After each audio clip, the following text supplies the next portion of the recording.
Is it moving me? Am I touched? Is the timelining? I've had an epiphany about this book. What is this book about? Ooh, that person's gonna die. There's some meaning here that I am not quite getting. I don't know if I liked it or not. What does it mean? What does it mean? I don't know. I feel like people are gonna get mad at me because a lot of people love this book. Surely there is something that we have learned that means we can continue on the quest. What is even happening in this book? What is going on? Hello everybody, I am back with another personality-based reading vlog. Last time we did Myers-Briggs and the Enneagram and came out with a surprising new fave in the Count of Monte Cristo. Who would have thunk it? Not me. This time we are doing zodiac. We are doing astrology. Do I buy into this even less than I do into the personality tests?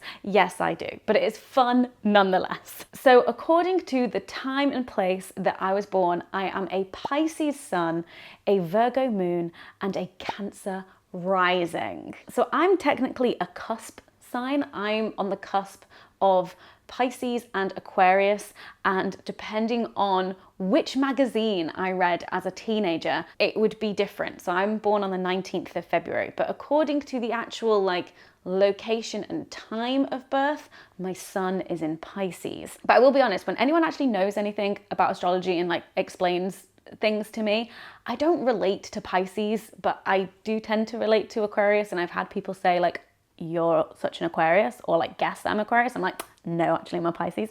What does it mean? I don't know.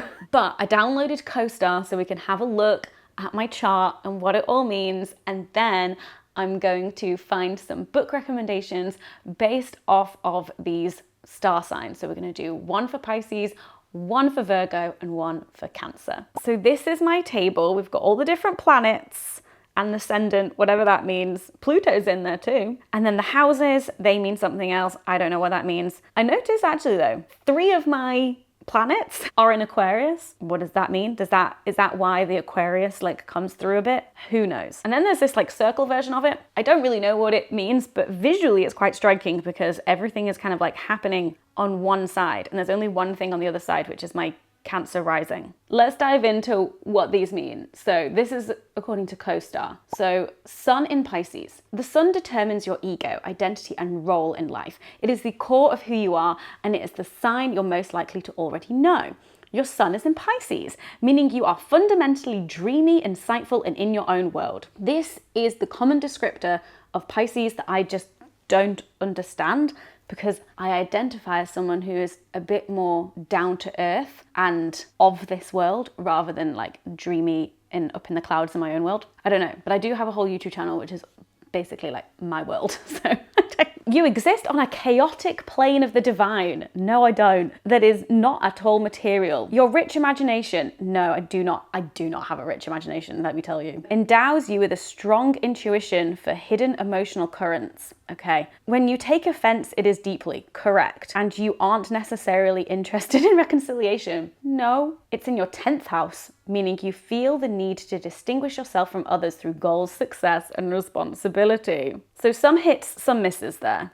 Mostly misses, I would say. Moon in Virgo. The moon rules your emotions, moods, and feelings. This is likely the sign you most think of yourself as. Okay, so if I don't identify with Pisces, maybe I'll identify more with this. Since it reflects your personality when you're alone or deeply comfortable. Your moon is in Virgo, meaning your emotional self is analytical, responsible, and pacifying. A bundle of nerves, you struggle with a need to be pure that may come out as self-sacrificing or nitpicky tendencies. I don't know. Am I being nitpicky about these signs? It's in your 4th house, meaning you find security and safety through your home and family. Ascendant or rising in Cancer. Your ascendant is the mask you present to people. It can be seen in your personal style and how you come off to people when you first meet. Some say it becomes less relevant as you get older. Is that because we become more true to ourselves and don't mask as much? It changes every 2 hours, so if it doesn't make sense, reconfirm your birth time to be sure. I'm 12:15 p.m. Your ascendant is in Cancer, meaning you come across as gentle, intuitive, and warm. though some may regard this as overly emotional or sensitive to criticism. Okay. The one I relate to the least is the Pisces sun. It is what it is. I want to know what co-star says about Aquarius sun, but I don't know how to find that. Anyway, so before we get into the books, I will recognize a flaw in the system, because obviously when I was finding these book recommendations, people were making these recommendations based on the fact that this was going to be your sun sign. I don't know how much a difference it is if somebody is recommending someone who is a Virgo sun a book, and then me, a Virgo moon, reading the book, how different the vibes would be. So immediate flaw in the system. I don't know if anyone's making videos being like, book recommendations for your moon sign or for your rising, but we're just gonna go with the concept and everything will be okay, okay? So when I was looking for Pisces recommendations, there was just a lot of romances and a lot of magic. Those were the kind of themes that were coming out a lot in the book recommendations, which makes sense considering the description that we just heard. I decided to go magical and pick The Starless Sea by Erin Morgenstern, which was recommended by Monica Kim. And this is what she said about it. This was her recommendation. This is what sold me. She said that like Pisces dreamers that are not afraid to delve into a magical world, and often selfless people who like to focus on the inner journey. And what she said about The Starless Sea was that the writing style was very beautiful and imaginative and flowery and just really takes you to another world. And I was like, yes, sounds good. And then she also just said that you have to go with it because it just does go to some weird places, but things that include like a secret society and an underground secret library. And I was like, sold, sold. So this is my Pisces sun pick. So next is Virgo, and these recommendations were so different from the Pisces. There was lots of thrillers and murder mysteries, although there was one romance, but it was like rivals to lovers that I found that was recommended for a Virgo. And the general vibes I was picking up on were that Virgos are like analytical, logical, and maybe not very sensitive or emotional. And the book that I ended up picking was a recommendation from Sarah Hafid, which was The Secret History by Donna Tartt. I don't have a physical copy because I really only have room for like one physical book read in my life at a time, so audiobooks for the rest. But she said that Virgos and this book are very analytical, clever, detail-oriented, and academic, and that The Secret History is like the OG dark academia, like the blueprint for it. And dark academia is an aesthetic, if we're calling it an aesthetic, that I have not really explored. It's not really my vibe. I hadn't even thought of the fact that there may be like dark academia books, but I guess The Secret History is one of them. And she did not talk about the plot of this book at all. She was just like, it's Virgo vibes. It's all vibes. But the thing that kind of hooked me was that she said there's lots of themes around money and status and family and wealth. And that always intrigues me. I do love reading a book about rich people, where the rich people are very like problematic. So I was like, I'm in. And then for Cancer, very different vibes to Virgo. If we're thinking like Virgo was all analytical and not emotional, Cancer, it was all just like hugely emotional reads. Just big, devastating books. One of the books that was recommended by somebody was A Thousand Splendid Suns, which I think is the same author as The Kite Runner. And I read The Kite Runner years ago and it absolutely destroyed me. And I was like, I just cannot.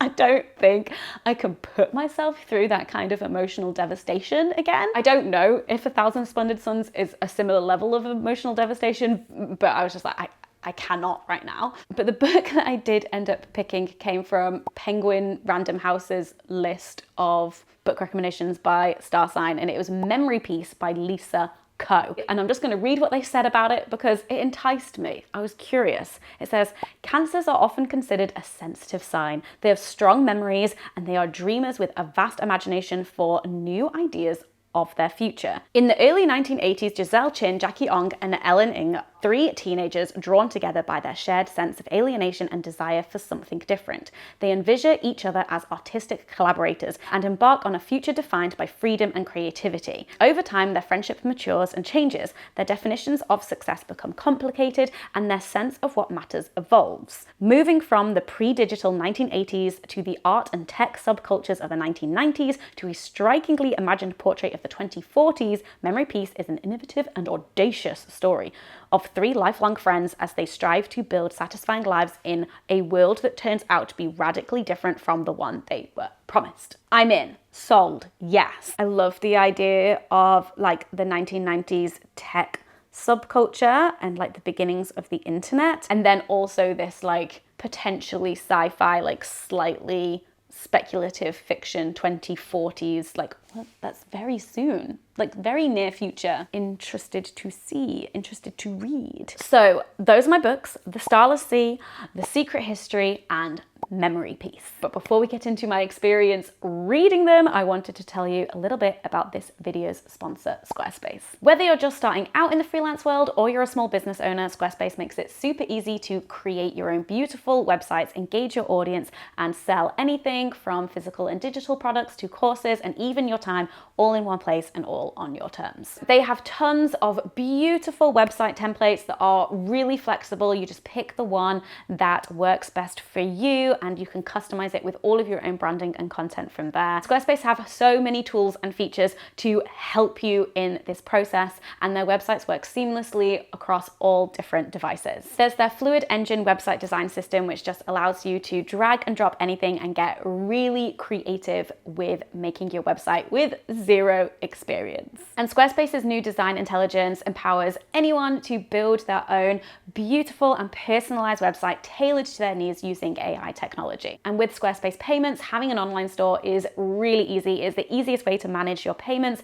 Onboarding is super fast and simple, and there are loads of different options for your customers with how to pay. And with invoicing, you can manage clients and keep track of invoices all in one place, simplifying your workflows with managing a service-based business. So if you're in the market for a website for whatever it is that you are creating, then head to squarespace.com to start a free trial. And then when you're ready to launch into the world, you can go to squarespace.com/morehannah to get 10% off your first purchase of a website or domain. Okay, it is time to get reading based off of my sun, moon, and rising signs. Let's go. Yesterday, I started reading The Starless Sea by Erin Morgenstern, and I am 38 pages in. It's been a while since I've read a physical book this fat. Normally the long books that I read, I do audio, but considering that this is the book club book, I wanted to buy it from my local bookshop. And one of the other books that I'm reading, Memory Peace,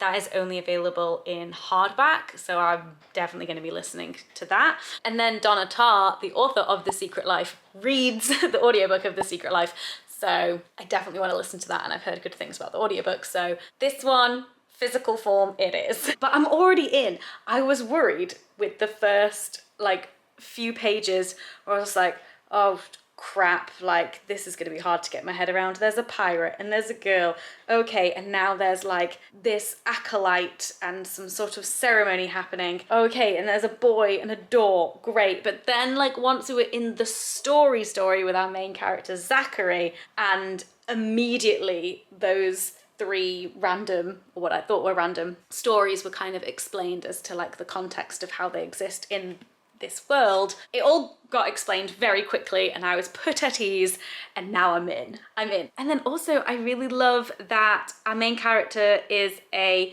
emerging media grad student and studying video games. And so there's lots of like video game theory and like references being talked about, which is really reminding me of Tomorrow and Tomorrow and Tomorrow, which is about a few people in their friendships and relationships who make video games and are video game developers. And I remember when I was reading that thinking, I don't read much fiction that is about the video game industry and world. You read a lot of fiction that's about publishing. And yes, this book is also about books and a library, apparently. We've not got there yet, but I was very pleasantly surprised to hear more stuff about video games. I don't know if that's going to continue, but yeah. There were a couple moments of just like, ooh, where there were some Harry Potter references, and I get that the other book that this author has written, The Night Circus, a lot of people who rightly so feel very disenfranchised from Harry Potter because of J.K. Rowling's transphobia, have turned to The Night Circus as like, oh, this is Harry Potter for adults. That's kind of like what I've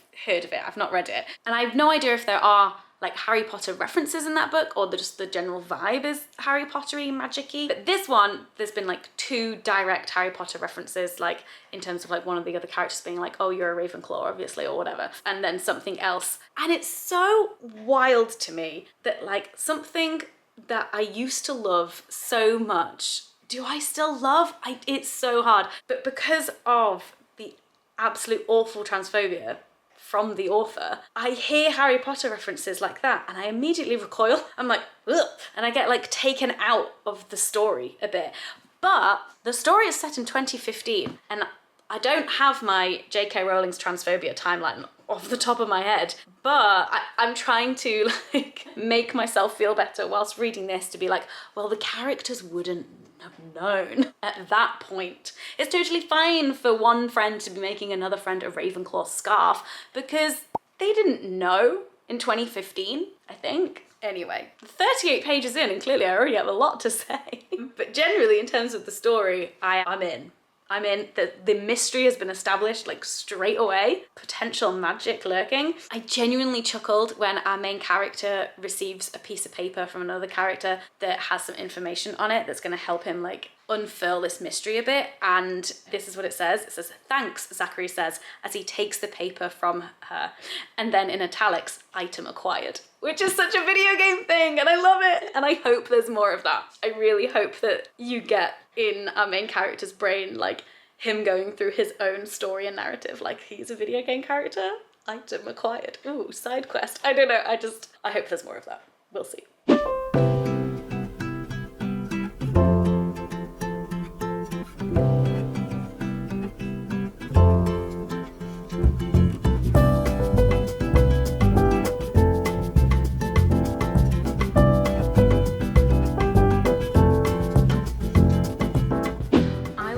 Minding my own business, reading my book. I didn't even have the camera with me at all, but I had to go and get it because I literally read a line and looked up and made a look to someone, anyone, no one was there, I'm not even filming myself. I just went to nowhere.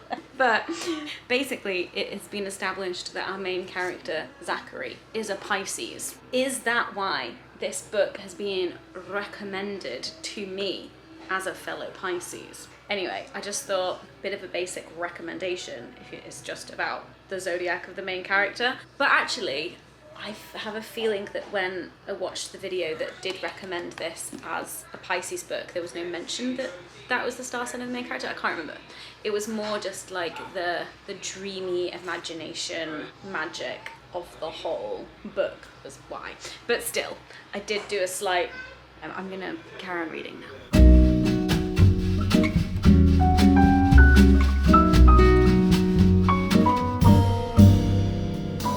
So I am 150 pages into The Starless Sea, and look, I've accidentally matched my outfit to the book cover today. Love that for me. I'm really getting into this, even though it is an over 500 pager, which I'm not used to like reading physical versions of because I don't get all that much physical book reading time. But our main character, Zachary, has entered the magical world.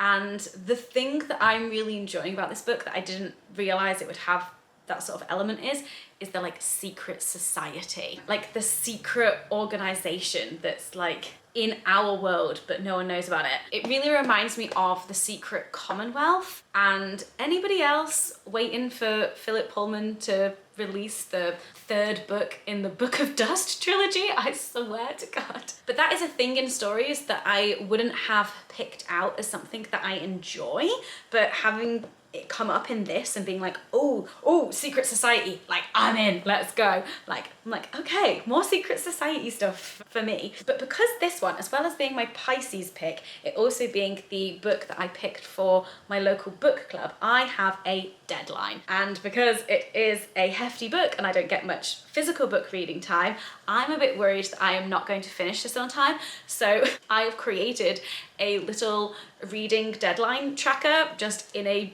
Google sheet. I'm making noodles so I can hopefully keep track and finish this on time. Currently, at my current pace, I need to be reading 18 pages a day to finish this on time. We will try. Right, I'm gonna sort out the noodle situation and then I wanna tell you about Memory Peace, which I started the audiobook of this morning. Okay, so I started reading Memory Peace on the childcare run this morning and I'm about an hour in. And again, it's one of those like literary books where I don't understand the like beats of it in the same way that I understand for the most part the beats of like a rom-com or a fantasy book and things like that. Things that have a genre. Is contemporary literary fiction even a genre? I don't know. I had a lot of people commenting on my last reading vlog being like, classics is not a genre. And I'm like, I understand. But is contemporary literary fiction a genre?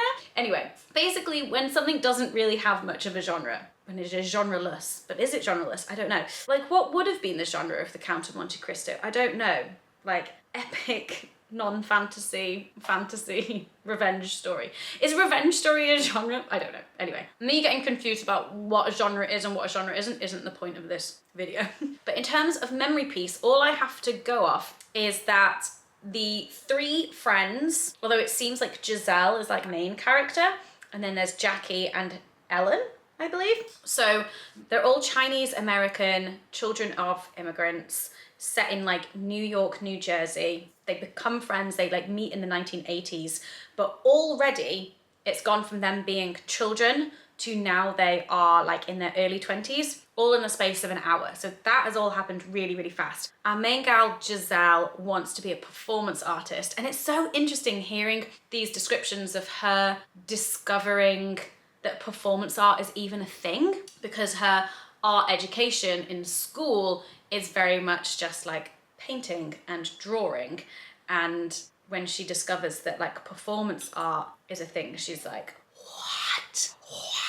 Yeah, so that's really cool. She's trying to be an artist. Jackie is learning computer programming or coding, but also like it is the early 90s as well. So like, where's that gonna take her? That's gonna be interesting. But all I know from the blurb is that it then also goes forward in time to the 2040s with these three women, these three friends and what they're doing. And so I'm very intrigued. I'm like, is it gonna become a bit sci-fi or is it just more like, I don't know, projecting like, I don't know, still contemporary literary fiction, but just set in the near future? I don't know, but I'm enjoying it so far. I'm enjoying the descriptions of experiments and stuff. It's feeling very like Artist's Way to me. I can't remember when the Artist's Way was published, but I think Giselle would like that book. And we will see. I cannot predict at all what's gonna happen. I feel like it just might be these three women coming of age, coming into themselves, exploring their different like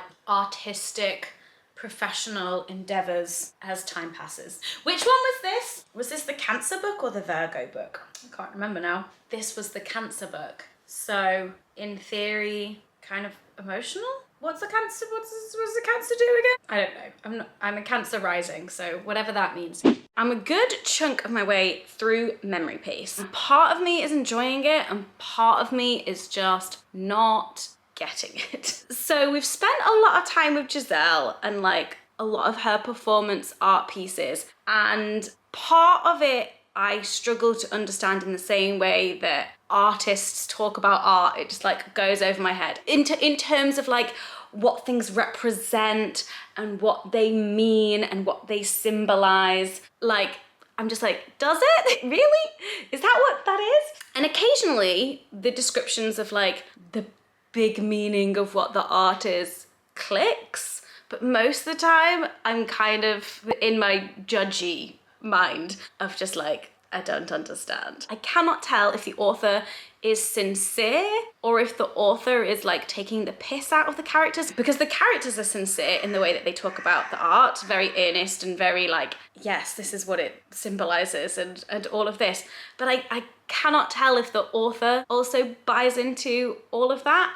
There was a really interesting bit with one of the performance pieces that Giselle was doing where she had funding from a fellowship, and because of having this organization giving her money to do her art, it changed what the art was because they had their own agenda in terms of what they wanted. And so that was really interesting and hashtag relatable. But now it's flipped. So like we ended with Giselle around 1999, and then there was like a tiny bit that was like 2027, and it was just a string of numbers and letters and some video footage.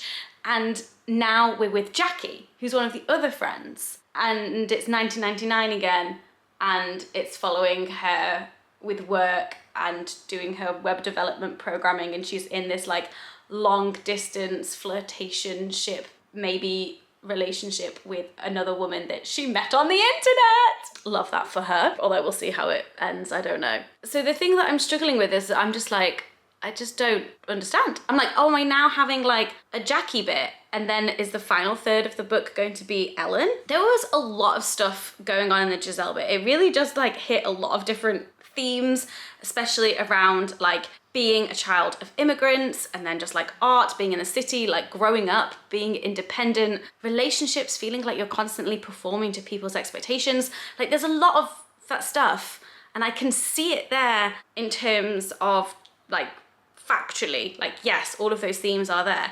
Is it moving me? Am I touched? Do I feel emotionally invested in any of these characters or this story? No.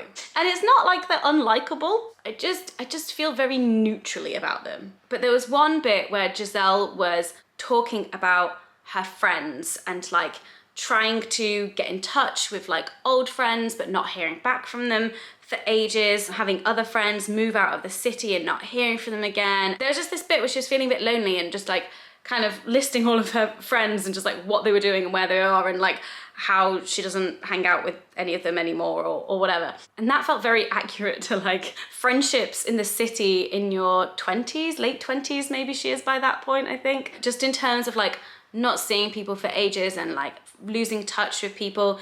And I appreciated that being in there because I often feel like in books, in fiction, the characters have like a close-knit group of friends and there's like a friend gang and it's all very aspirational, and I'm like, my friendships don't look like that in the stories that I read. But that, I was like, oh yeah, I feel you, Giselle. I feel you. But yeah, I have no idea what's going on with this book. Also, there's no like chapter titles. So because I'm listening to the audiobook, it just kind of flows. The writing style just like is a stream of consciousness and it just like keeps going. And in listening to it, I have no idea when a chapter ends and when a new one begins. And I don't know whether that's impacting my experience of the book because it genuinely feels like there's no breaks. And then it also feels like I'm losing what the structure of the book is and the pacing of it. I don't know, but those are my memory piece thoughts so far. I am powering through this book. I do listen to audiobooks much faster than I read physical ones.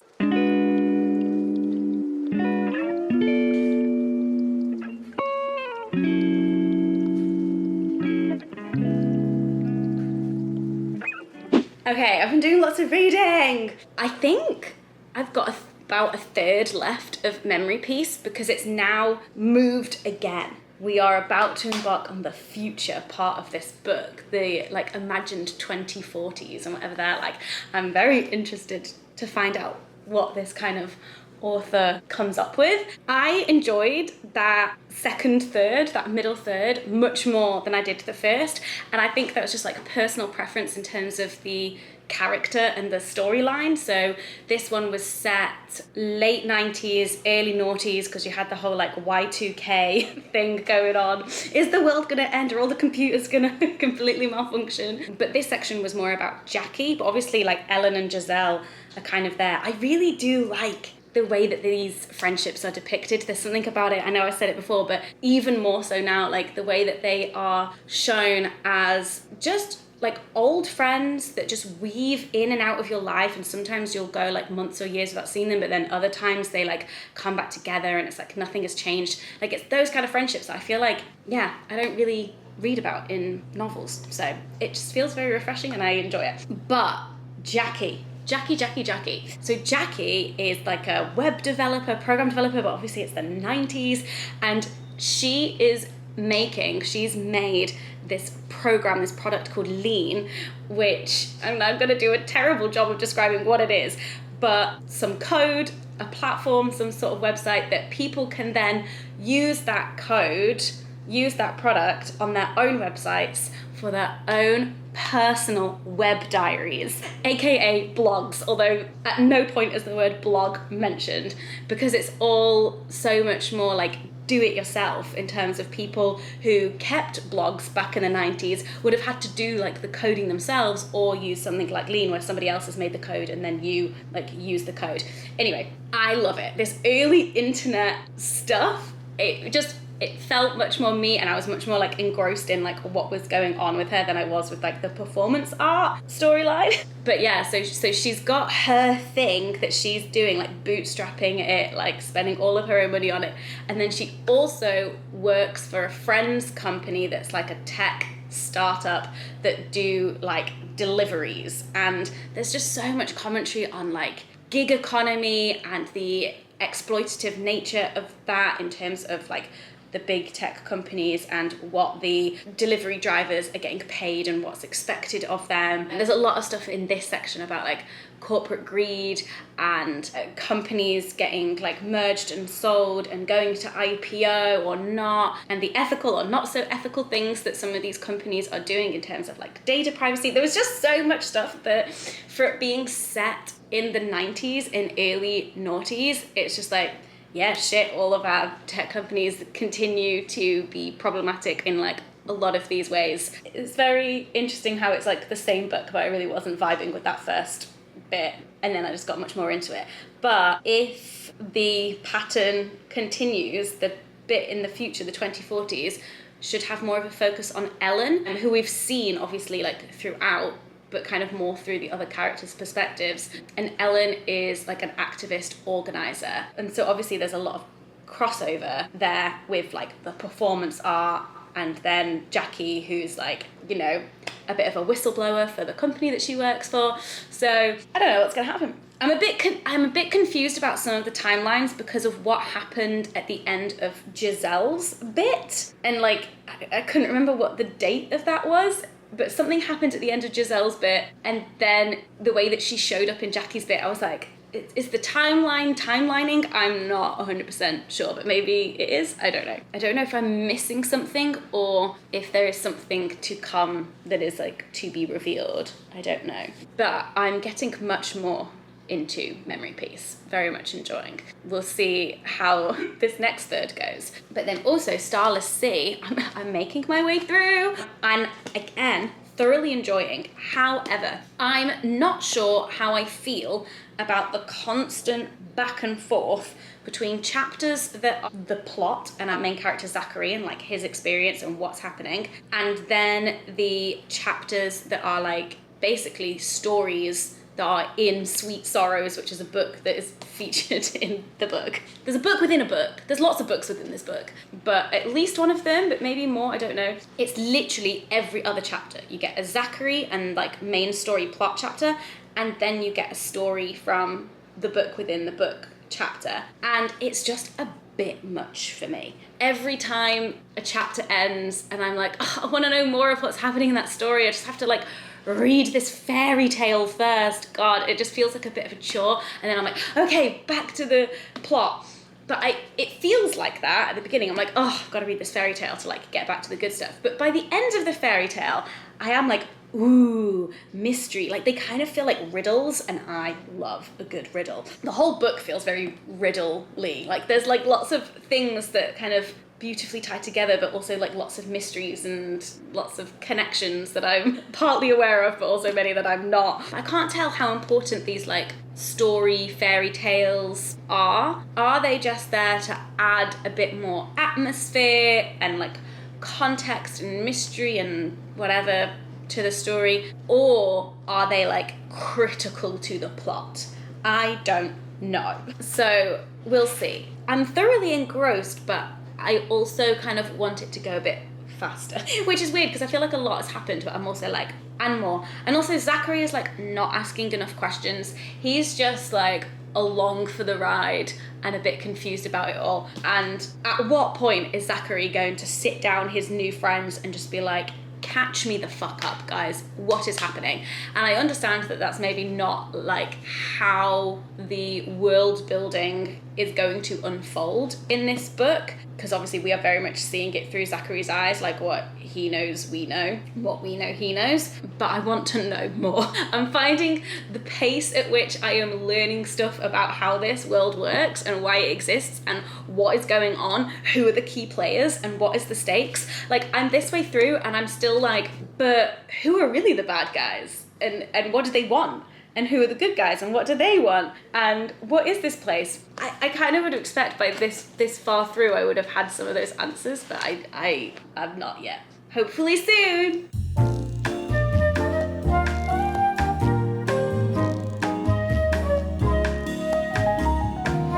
So I finished listening to Memory Piece on my way back from dropping Rowan off this morning, and I have more questions than thoughts on it. It was definitely a read where I'm like, there's some meaning here that I am not quite getting. I don't know if I liked it or not. So the third of the book was from Ellen's perspective, but if I'm remembering correctly, the first two were in third person and then Ellen's bit was written in the first person. So why? I don't know. What is the meaning of this? But the world that the author kind of like envisioned of this 2040s New York was really interesting, because I feel like a lot of the like speculative fiction that I have read has been a lot more focused on climate breakdown and climate disaster, and that's not to say that's not also happening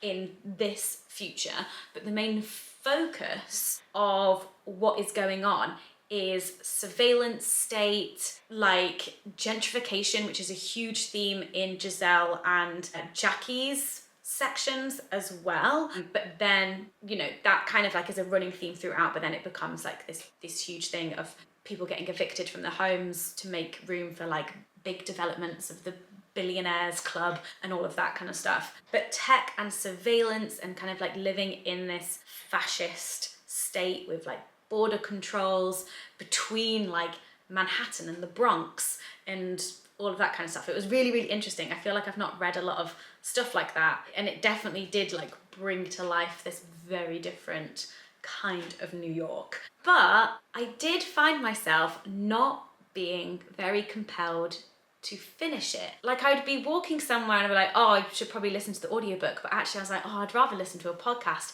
And that is quite telling to me if I'm not like, oh, I can't wait to get back to this book. And I think it's because it's not a super like action-y plot kind of thing. You're just like in these characters' heads, and it's very much them reflecting on different things happening to them in terms of their friendships, relationships, their connection to politics and their community and the impact they're having. There's like so many different layers of this book, and I feel like my understanding of it has barely scratched the surface. I think this is one of those books that makes me feel like not a very good reader, which I know is like not even a thing, but I do feel like there was a lot of me not getting a lot of what was going on, especially at the end when you catch up with what's been going on with Giselle and Jackie, and in between each of the characters' chapters were these like kind of like interludes where it's like log something numbers and a description of something, and then it becomes clear at the end what that was in reference to. And I think I was following what was going on, but I was missing what the point of it was and what like the big meaning was. There were still like sprinkled throughout lots of moments that really like got me.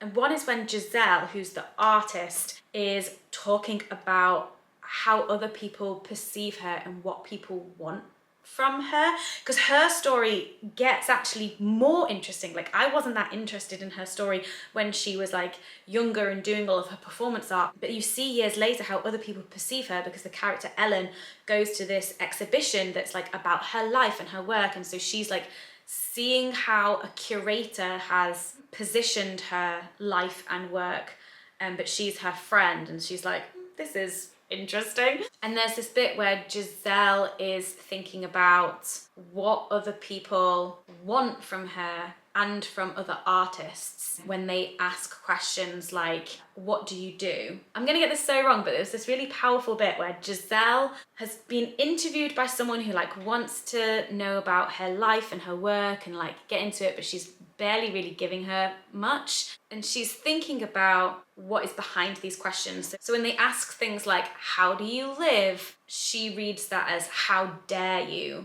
live? And then when they ask her like, what do you do? She reads that as, what should we do? And I just found that really powerful, because I think we do have a lot of feelings like that towards people who dare to not take part in traditional workspaces and like capitalist culture and like have a traditional 9 to 5.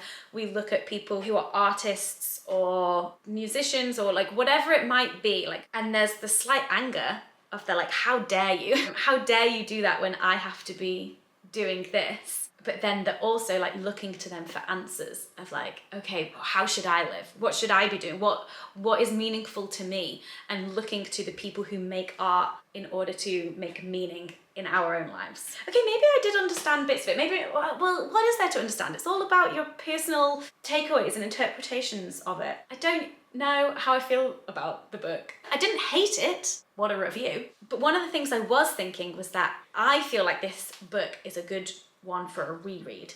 And I'm not much of a rereader, but I've actually reread 2 books this year, and both were really great experiences. And I was like, oh, this is why people reread their faves. This makes sense, because there is more to get. So I think that Memory Piece for me, maybe when it comes out in paperback, because it is a new release, so it's out in hardback at the moment, I think it's one that I would want to read a physical copy of, because there's just so many things and themes that connect like the whole way through and all this sort of stuff, that I feel like, having listened to it once now, if I then in like 2-3 years time, I feel like I do need some distance, read it again but in physical form, I feel like that will really deepen my understanding of the book. And it's something that I want. Like, some books I'll be like happy to walk away from, of like, I'm good.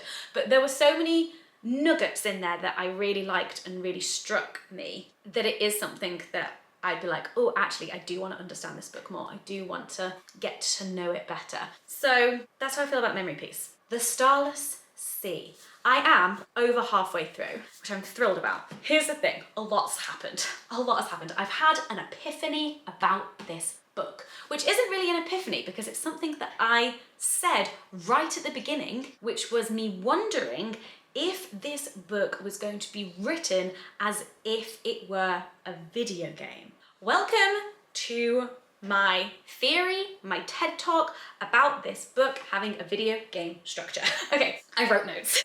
Okay, so I'm calling the characters of Miriam and Dorian NPCs. They are our non-playable characters. Now, most of the time in this story, they are off-screen. It doesn't really seem like they are doing much outside of when our playable character, Zachary, is interacting with them. As a story, that feels kind of frustrating to me, because it feels like he interacts with them and then he goes off and does his own thing, and then when he comes back to them, their state and their situation hasn't really changed much, whereas in fiction, you'd expect the other characters, whilst off and about, to be doing their own thing. There is very much this like new world that he has discovered, that he is wandering around and exploring like a map in a video game, and he's interacting with things.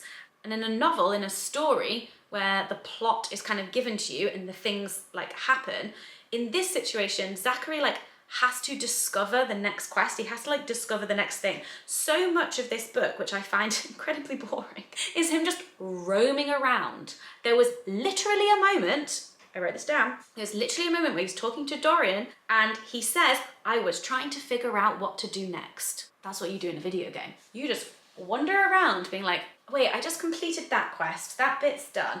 I could go and explore over here. What's it about? What can I unlock over here?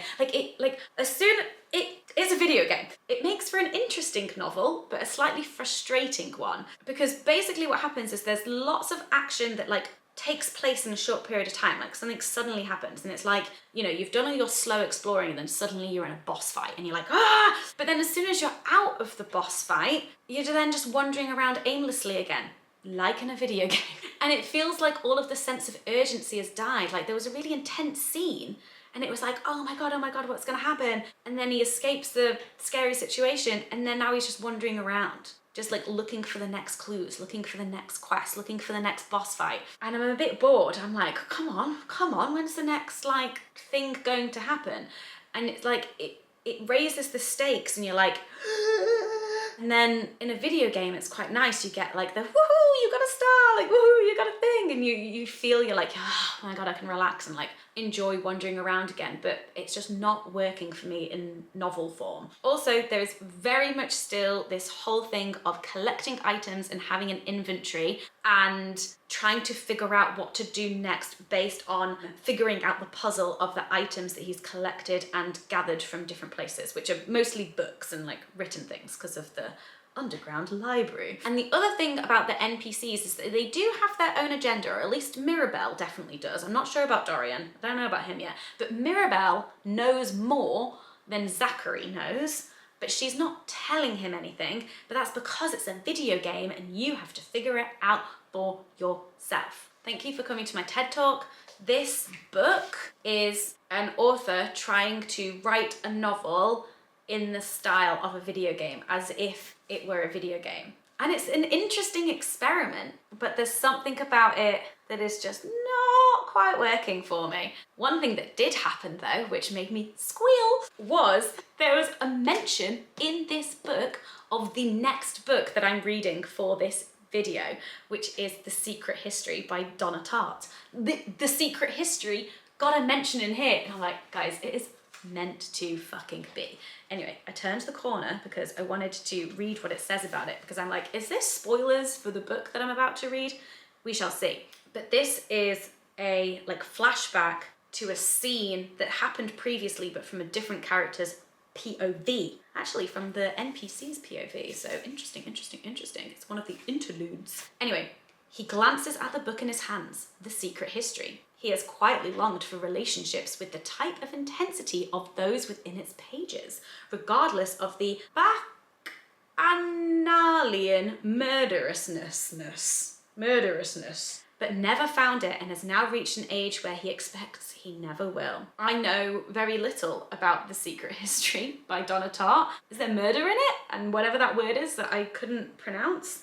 And then he also goes on to say, he thinks the group he is looking at does not have the same level of camaraderie as the characters in his hand, but there's something there. Like each of them individually is capable of the intensity, if not the murder, but this is not the right grouping, not quite. I enjoy that this book that features a lot of books that are fictional also features a real book that does exist that just so happens to be the one that I'm going to read next. Anyway, I am still very much enjoying the story. I do wish it would like get going though. I'm like, come on, we've done enough wandering around, we've done enough collecting things. Surely there is something that we have learned that means we can continue on the quest. But I have not read any reviews or author interviews, so I have no idea if either A, I'm completely wrong about my video game theory, or B, I am right, but also everybody else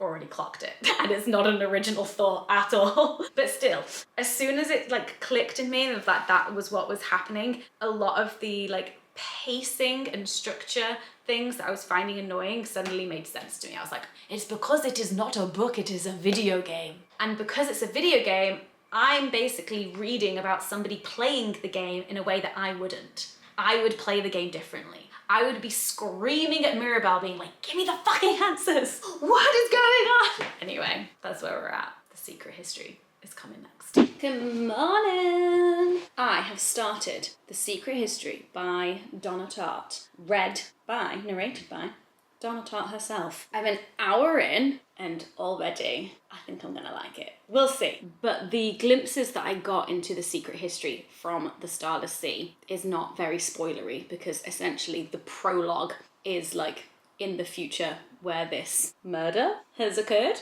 And then it's one of those stories where you like see that end point and then you go back and see how you get there. And I do love that as a narrative device. It definitely really helps me like get into a story that, like, if it didn't have that prologue, I'd be like, what's the point of this? Where is this going?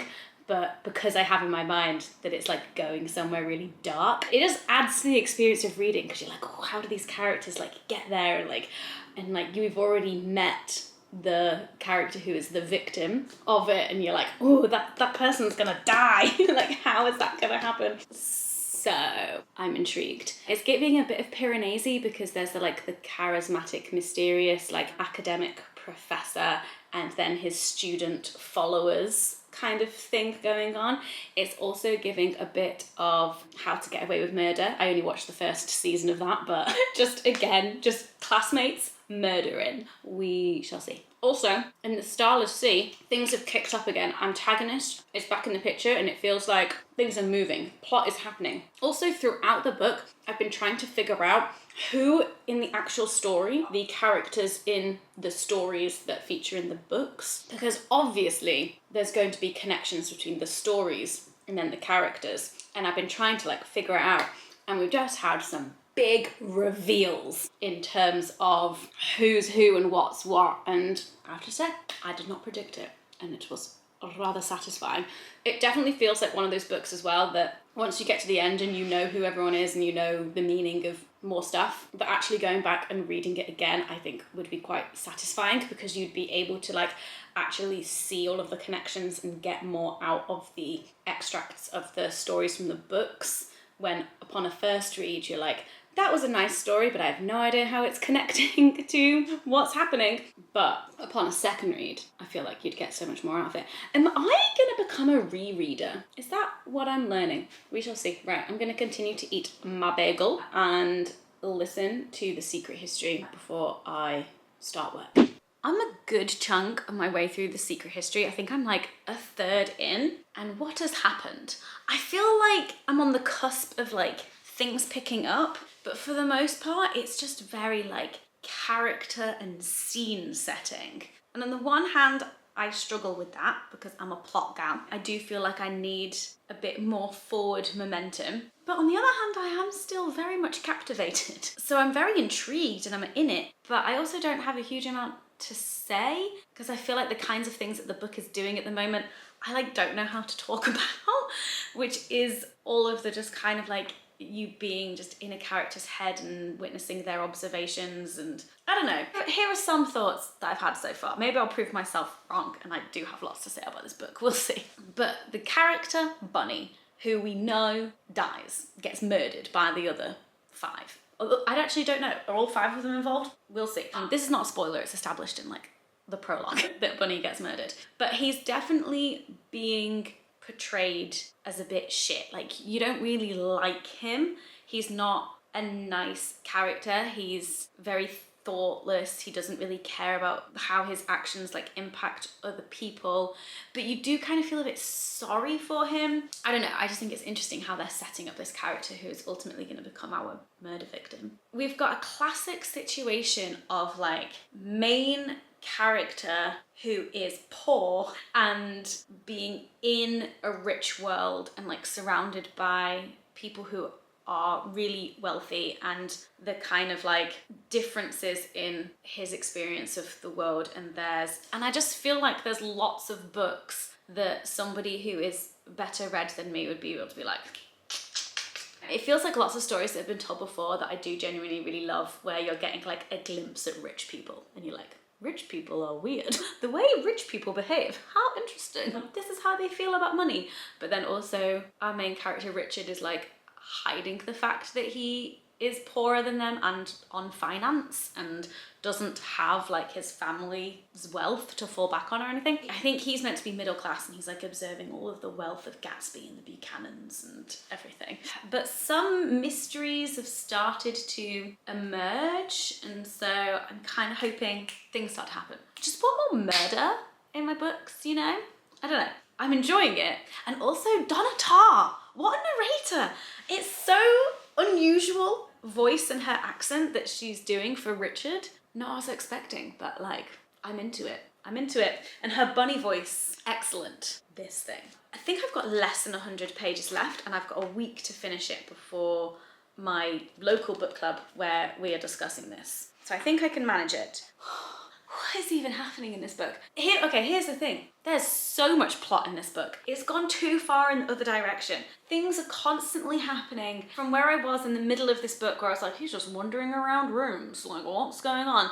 And now he's gone down into the depths and it's like this thing and this thing and this thing. And honestly, I cannot keep up. And I'm enjoying it, but also rolling my eyes constantly at this book. I'm just like, really? My theory that the narrative structure of this book is like that of a video game is still a theory. But one thing that is certain is that our author is writing our main character in a way that our main character is referencing everything that is happening to him as if it is a video game. Like, that has been clear. I'm just theorizing that also the entire structure of the book is like a video game. But our main character definitely experiences what's happening as a video game. Like, there was a whole bit where he finds himself somewhere where suddenly there appears like loads of items that could be useful for him, but there's not enough room for all of them in his bag, and he's like, inventory management. And then there's this other bit where he stumbles across a dead body that has an item on it that he's like, ooh, that would be useful, but I feel uncomfortable about taking it off this dead body. And it's the classic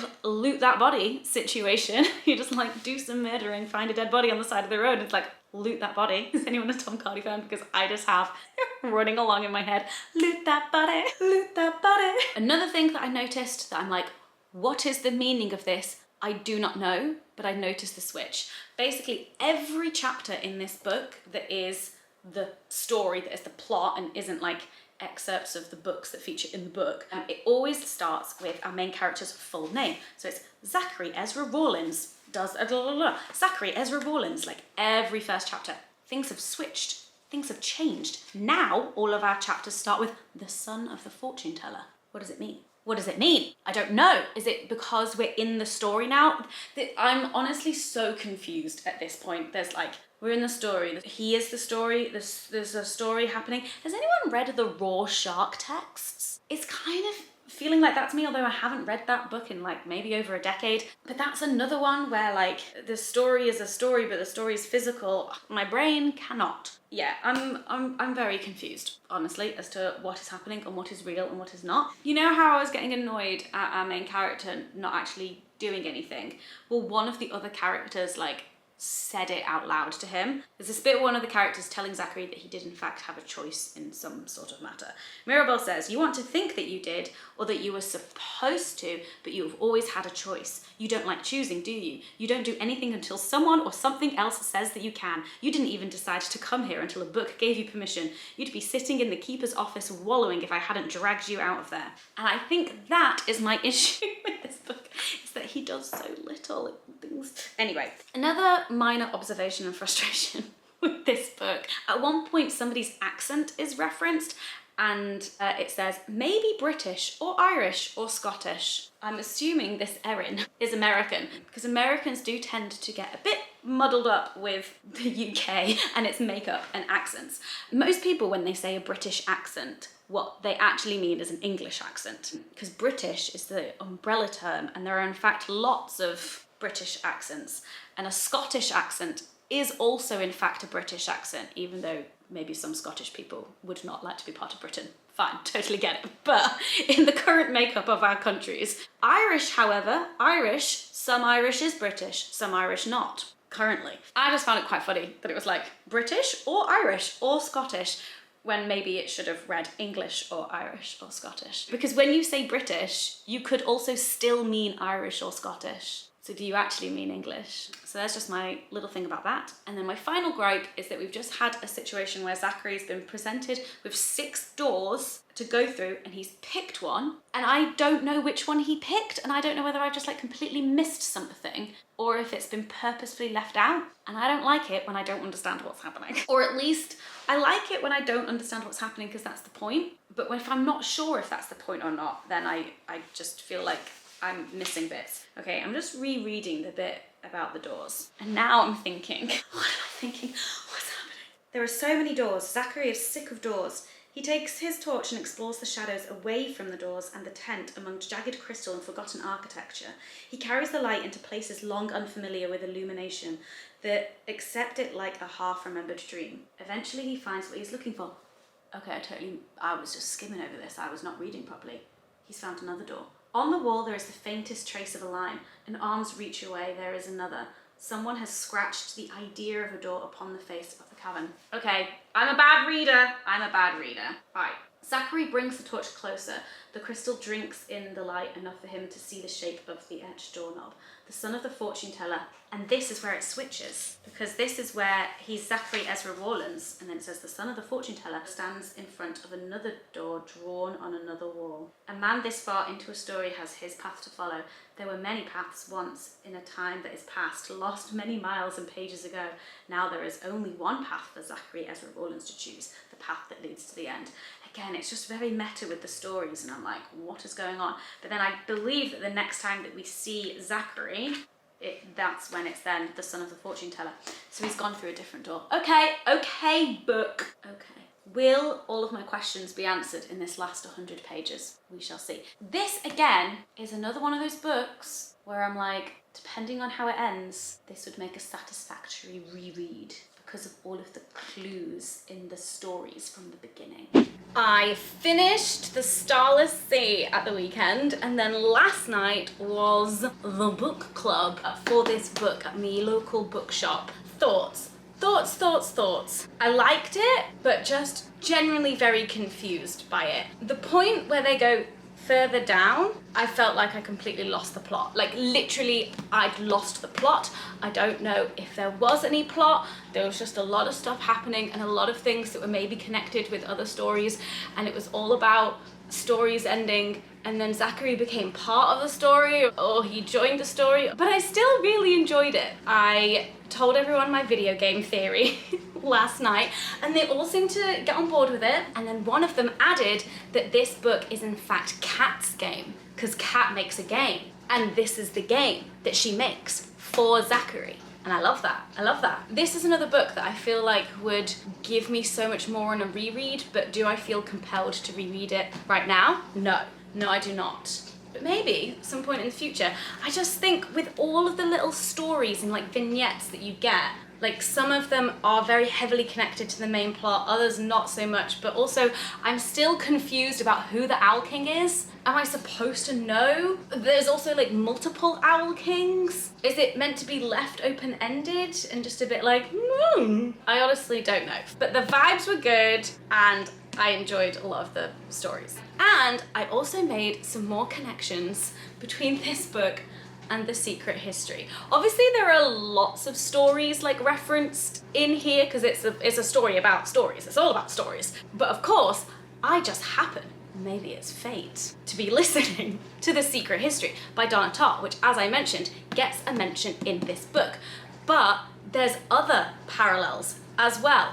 Zachary goes to a university in Vermont. The characters and the whole setting of The Secret History is a university in Vermont, when Zachary is like in the depths and like death maybe, or like some voice is talking to him, you know, the classic like inner critical voice telling him to give up and he has to like not listen to the lies. And one of the lies that it tells him is that he is dead and buried under snow and people are walking on top of the snow on top of his body. I was about to be like, but that's in The Secret History! So what is it with these coincidences or fate? My reading. And The Secret History was published in the 90s and there are ads for it on the tube.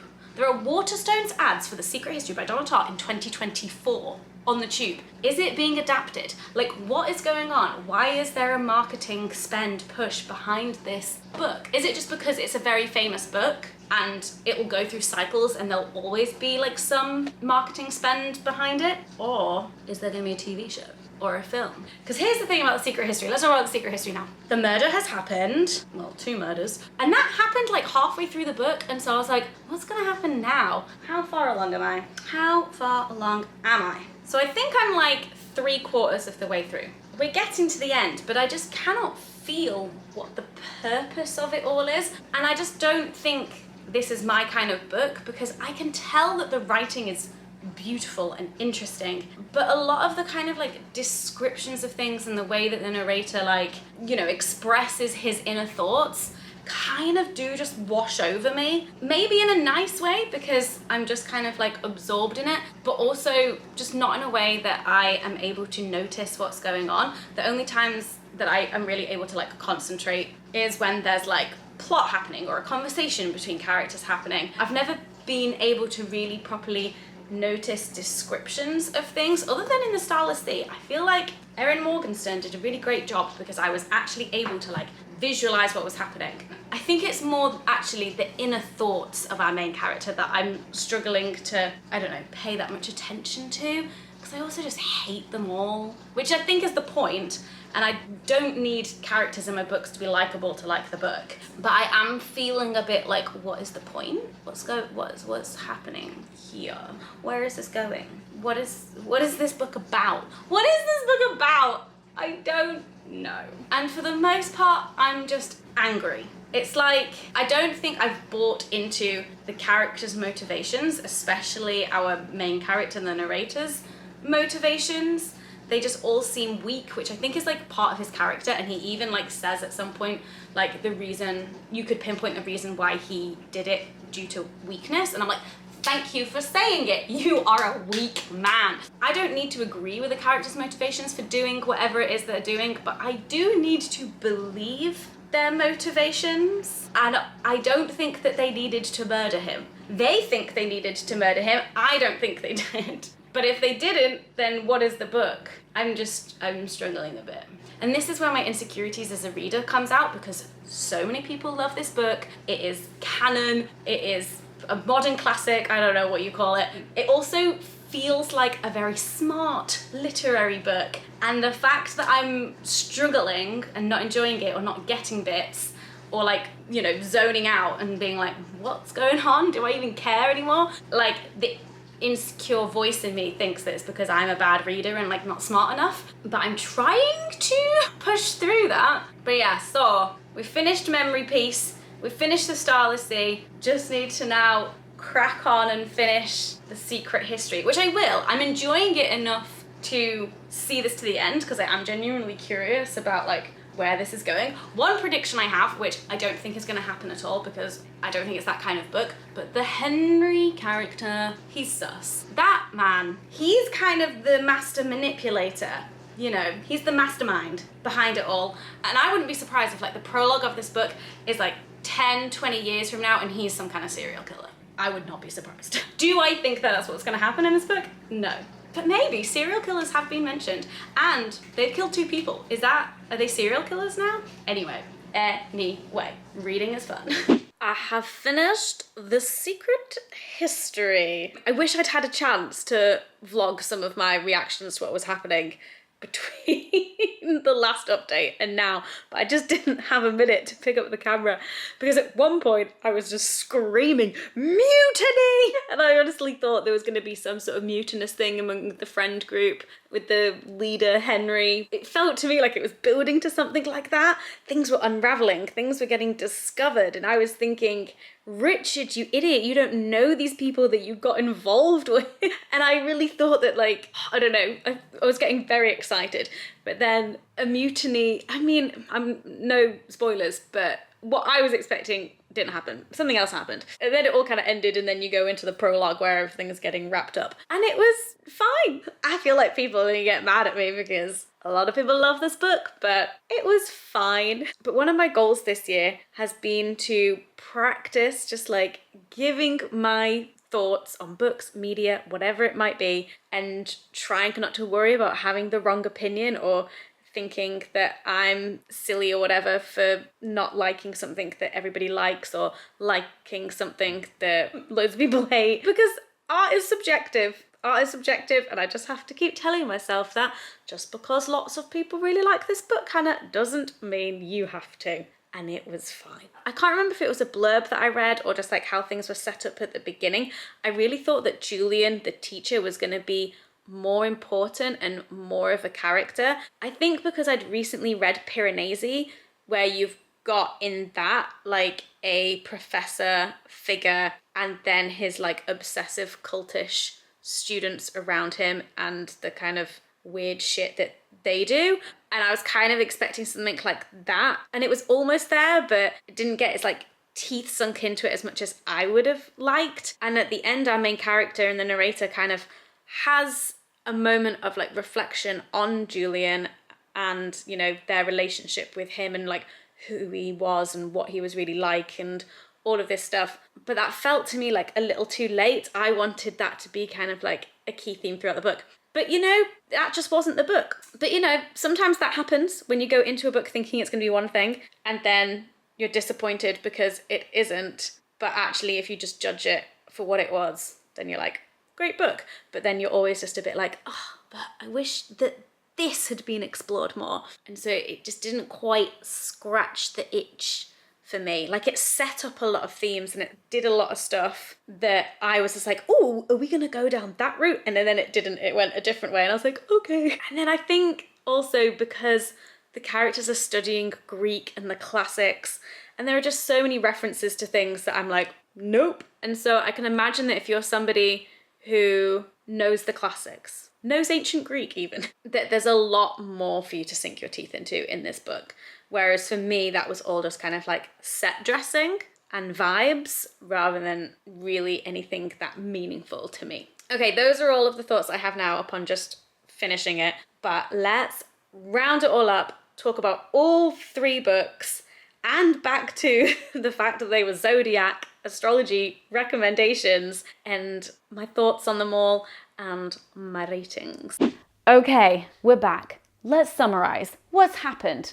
What's going on? Okay, so The Starless Sea was my Pisces Sun recommendation, and it truly was an immersive and beautiful world, even though, yes, I was very, very confused, especially in the second half. As soon as they went down, I was gone. I'd lost the plot. And whilst I did have a few moments of frustration with this book, especially with regards to the pacing, there's like one section in there in between the like first standoff with Allegra and then when they like go down that I was like, this could be shorter. This could be a lot shorter. But with some distance since I finished it, I actually like the book a lot more, and it is one that I would consider for a reread because there's just like so much stuff, knowing like the full picture that you would get out of it and more details that you would pick up on a second read. Also, if this gets adapted into a video game, I'm there.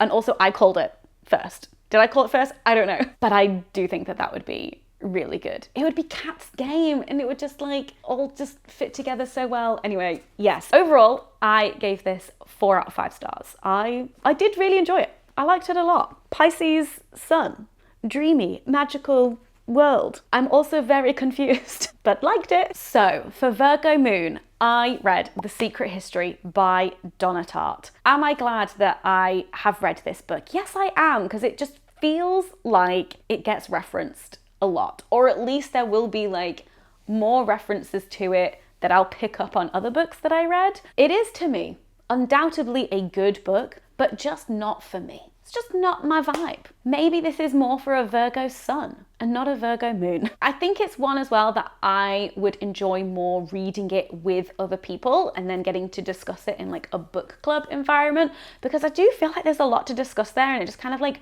feels weird just to like read it by myself and then move on with my life. You know, there are just like some books that are meant to be read just by yourself and just like you get in, and then there are other books that you're like, actually I would get more out of this by talking about it with other people. Like I'm a bit, I need some them, something to grab hold of, and like, yeah, something to discuss. I don't know. I felt like I couldn't identify with any of the main characters, which is probably the point, but I did find myself really identifying with the supporting cast. Like, I am the Judy Poovy, but like without the drugs. Like, I loved Judy, and I think it is important like how the main character talked about her with like a lot of contempt and judgment and like air of superiority over her and like all of his other like peers and classmates. Like, the whole point, I think, is that they all thought that they were above everyone and like better than everybody. But it really made me like identify with the Judy Poovies. Also, what a great name. And then there was this moment towards the end where Richard, our main character,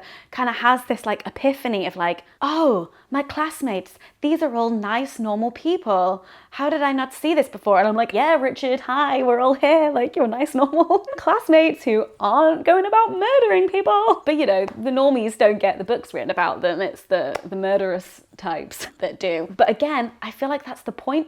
I feel like that's what Donna Tartt wants me as the reader to be feeling, is I want, but maybe not. I don't know. Does she want us all to be identifying with the Judy Poovies of the world? Like, she is just so great. I just thought she was great, and I could see through Richard's like judgmental gaze of her. Like, she was just a normal gossip. Love that for her. And she loves her drugs, which I couldn't relate to, but still, we are all Judy Poovy or know a Judy Poovy. It had a somewhat satisfying ending, and the bit that I felt most gripped by was towards the end, when it felt like things were really unraveling with the friendship group and new information was coming out that Richard didn't know about before, but it felt like it just took too long to get there, and that bit was just too short. It didn't last long enough. I wanted more of that, and I wanted it to feel like more consequential.